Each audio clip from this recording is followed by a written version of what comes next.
Well, for more on this topic, we're joined by Martin Chorzempa, Research Fellow at the Peterson Institute for International Economics. Welcome to the show. Thanks for having me.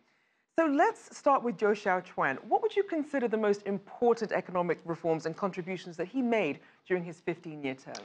Well, if you look at where China's financial system and economy were when he began his term in the early 2000s, China was just exiting one of the most tough banking crises it's faced.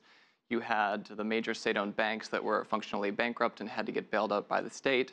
You had the interest rates that were on deposits and lending were determined by the state. Everything was much more controlled.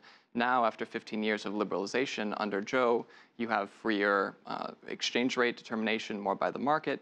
You have determination of interest rates that's more determined by the market as well, and that's benefiting hundreds of millions of savers in China and also making financial intermediation much better. And how would you say that the changes that he initiated really helped with China's growth as well as stabilizing its financial system?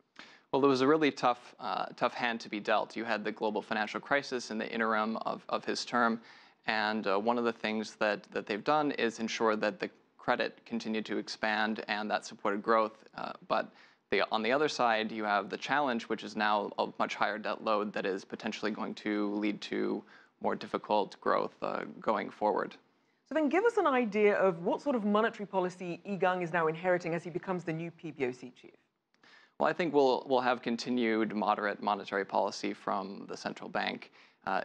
Yi Gang is generally viewed to be the protege of Zhou's and will likely continue the same type of policies. I don't think this is a vote for much change. There's a reason that Governor Zhou was kept on so long. It's that his policies were generally viewed to be quite effective. Now let's also look at the functions of the PBOC itself. How are they now expanding? Well, what China's done is reorganize financial regulation more broadly. So in November, they created the Financial Development and Stability Committee under the State Council, which is more of a coordinating body, creating higher level policy. That's above the central bank. That will be headed by Liu He, who's the vice premier.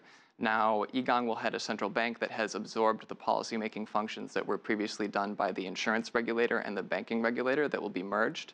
The securities regulator remains with its policymaking operations, but the central bank is now relatively more important because it's absorbed these extra roles. So then, given these extra roles and these changes, does it make his job harder or perhaps easier than coming in as the new chief? I think it's much more difficult in one sense, which is anytime you're merging bureaucracies and changing their administrative functions, that's quite challenging. At the same time, considering that they're going to have to handle a much larger debt load and dealing with a more complex economy, his job will be much easier because of this added authority. And what should investors make of this change of leadership there? This came as a surprise to many people, including myself. I would have predicted a more establishment party candidate like Guo Shiqing or Jiang Qiaoliang, and those were generally the consensus picks. This is potentially a very good sign for reform and for continued positive financial and economic reform in China, that you have someone who spent so long in the United States, who was educated in the United States, and also Liu He was educated in the United States. These are the two people leading China's economic policy going forward. I think that's a positive sign. Now, for people who are trying to get an understanding of how things work at the PBOC, how do they differ, say, from the US Central Bank, the Federal Reserve, and, say, the European Central Bank? Well, it's significantly less independent. Some people would say that that's not a positive thing. I actually view it as quite well suited to China's institutional setting, in which the central bank has many more responsibilities than in others. So in the United States, the Fed is mainly focused on employment and inflation, and that's pretty much all they have to do. In China, they're responsible for pushing reforms and other things. That requires you to be much more connected and entangled with the rest of the political process and the other bureaucracies. And what do you consider the biggest challenges that the PBOC is going to have to address, and tools they have to address that? The biggest challenge is going to be managing the debt load. For too long, China has relied on an expansion of credit to maintain economic growth, and one of the side effects of the positive liberalizations that have taken place in the last 15 years is a much more unruly shadow banking sector.